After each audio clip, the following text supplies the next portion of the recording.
I hate to say it, but I'm largely agreeing with the lead developer of Gran Turismo on this. Kazunori Yamauchi, whose name I've just said terribly wrong there, apologies, was recently interviewed with him specifically talking about the pricing of sim racing equipment, the steering wheels and pedals, obviously talking about within the context of GT Sport. GT Planet have a nice write-up of this interview, the key points, and also they've broken down the whole interview with all the other stuff that they were talking about relating to Gran Turismo specifically. But in regards to the pricing of the wheels and the sim racing space in terms of the hardware costs, I definitely think he's onto something, and it's something that I and a lot of the other YouTubers were talking about after going to Sim Racing Expo as well. So the key quotes are that high-end wheels are fine, but I think we need something that's easier for everyone to pick up. Of course, I know it's a good experience, but it's not something everyone can afford. For example, the first Logitech GT4, there were quite a few of them because it was cheap. Yamamuchi goes on to note that the additional expense of such similar grade peripherals, such as cockpits, to which you need to mount powerful direct drive devices, you really don't have to, but you can do if you want to go at the super high end. It's wrong to ask everyone to do that. I know that there's such a world of simulation, but it's not the majority. So really, the angle that Kazunori is coming from is this sort of accessibility angle.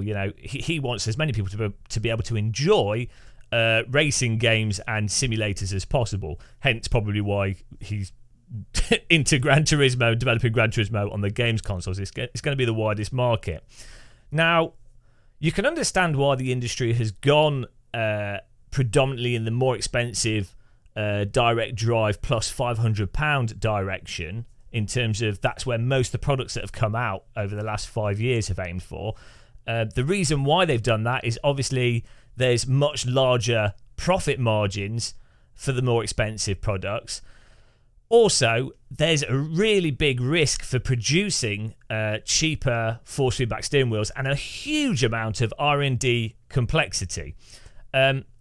Basically, on the cheaper side, the sort of G25 and below, or the G293 and below now, they've basically been the same wheels since 2006 or so. I mean, I think the G25 came out in 2006, 2007, and basically the Logitech wheels have had little tweaks and improvements. I mean, their engineers are probably going to say amazing, huge changes and tweaks, but fundamentally you could sell a G25 as it was back then now, and a lot of people, most people, wouldn't really notice the difference. But the thing is, those types of wheels, as I say, are really actually very complex, and from an engineering standpoint and from a product risk standpoint and from having something come to market with no issue standpoint, they're very, very risky, very, very complicated, and then you can't sell them for that much. So you have to sell them in huge volumes to generate a reasonable profit, compared to the sort of £500 plus wheels where you can develop your own servo motor, which definitely there's a huge amount of R&D and cost there. But because you can sell them for more expensive prices, the risk per individual unit is actually reduced in many ways. And also, a lot of these DD wheels on the market now are using very well established servo motors and control methods for servo motors that have been honed in industry. They're not having to use like really small motors and set them at specific voltages and then cool them and then use belts and all this complex stuff. The DD motors are actually way more simple than even like a G25 in many ways mechanically. Not quite that simple, but as a general way of putting it. So I can fully understand why the industry has gone in this high-end space, but there is definitely the totally valid point of there needing to be cheaper options or affordable options for people to get into sim racing. So myself personally, I even found buying the Logitech G25 when I got that a huge cost. I had to, at the time, I was just started a new business, just come out of university, and I had to use a credit card. I hate credit cards. I don't recommend using credit cards at all.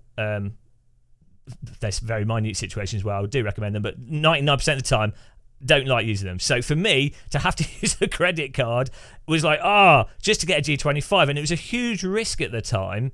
Because I didn't know if I'd like it. I did have a Momo Black before, so I did know that there was a force feedback wheel that I liked.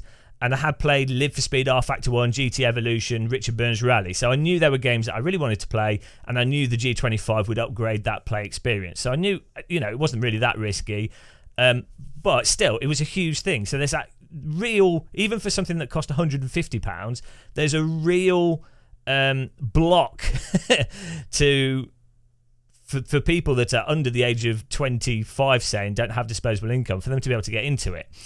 So there really is a problem in sim racing of getting people into the equipment. And I do think sim racing, and one of the points that Kazunori was making, that if you only cater to that sort of, let's say, 25 plus year old or even 30 plus year old audience that have that disposable income, you are failing to grow or offer something to a younger audience where new users and majority of growth in things actually comes from. I don't think the solution is necessarily steering wheels being made cheaper, though. So the thing is, you can still buy like Logitech G293s, T300s, and some of the cheaper wheels. They still exist on the market. They're still able to be bought. Cheekily, companies have made those wheels more expensive when really they should have got cheaper for the most part. Materials have gone up in price. Distribution might have gone up in price. There has been inflation, but also efficiency's improved. So Logitech don't need to keep making the G25 over and over again. Oh, yes, they do, to sell it for more. Same with Thrustmaster with T300 rebranded. All companies are guilty of it. They should be cheaper, but you can still get those cheaper wheels. And the thing is, I think there's always going to be an inherent cost in those cheaper wheels. It's going to be very hard to get things down to a sub £150 for a device that has force feedback. So I actually think the real solution, specifically in the space of sim racing, is gamepads and gamepad support with driving simulators and racing games. Gran Turismo actually has really, really good gamepad support.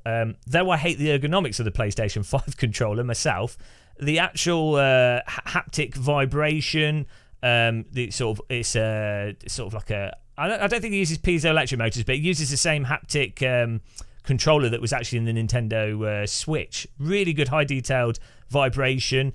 And then obviously it's got the haptic triggers, which actually, last time I played, it didn't work properly. I don't know why.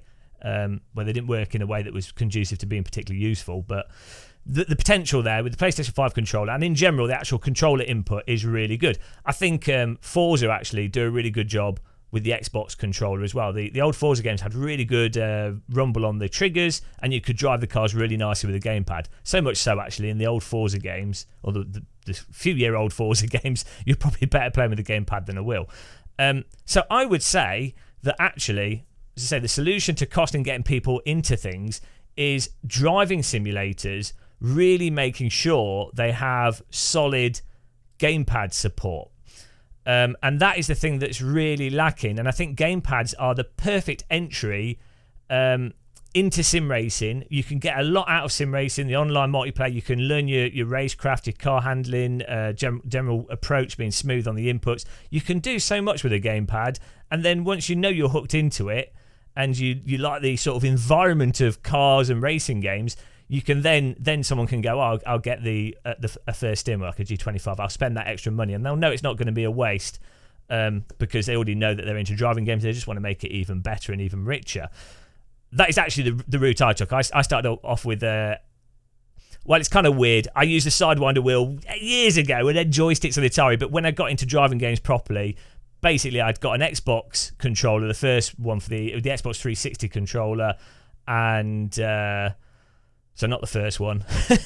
And I started playing GTR 2 or something with it, and then I got a second-hand Momo Black off a friend, and that's how I ended up getting my life being ruined by Sims for the second time. So yeah, and unfortunately, driving sims typically, on the PC at least, typically have terrible gamepad support. Big shout out though to Project Cars 3. I know that project was mental, and God knows what direction it went in. The marketing and everything about it was just awful. But huge shout out to them. If you play Project Cars 3 with a gamepad, it actually worked really, really well with a gamepad, and actually in terms of an input and car control perspective, also worked really, really well with the steering wheel, force feedback and steering wheel input. Project Cars 3 gamepad input doesn't really get much of a shout out, but the guys, the design team behind the actual controller input in a mostly realistic or sort of simulated game, I think Project Cars 3 actually drove more realistic than Gran Turismo in many ways. The team behind that controller implementation absolutely nailed it. They don't get enough credit, so shout out to them. Good job on that. But yeah, in the general PC space, the gamepad control is terrible. Gran Turismo does an awesome job, and the Forza games do an awesome job with the gamepad. So yeah, I actually think the solution to this is sim developers who obviously have tons of free time because they're not small teams that are massively overworked just trying to get the basics to work and get all the licensed content and everything working in the games. The solution is for them to also do great gamepad support and VR and PC, and also release cross-platform as a small team. It's great being a YouTuber, just demanding this kind of stuff from developers. I could just ignore all the nightmare that game development is. So anyway, I don't want this video to be too long. What do you guys think? You obviously agree with me because I am correct.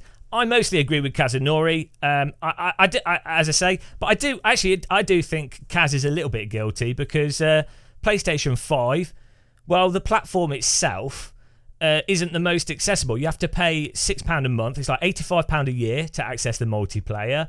You have to buy a PS5, which weren't in stock for years. Granted, you could play Gran Turismo on a PS4 if you wanted to as well, so fair enough, I'll let that slide.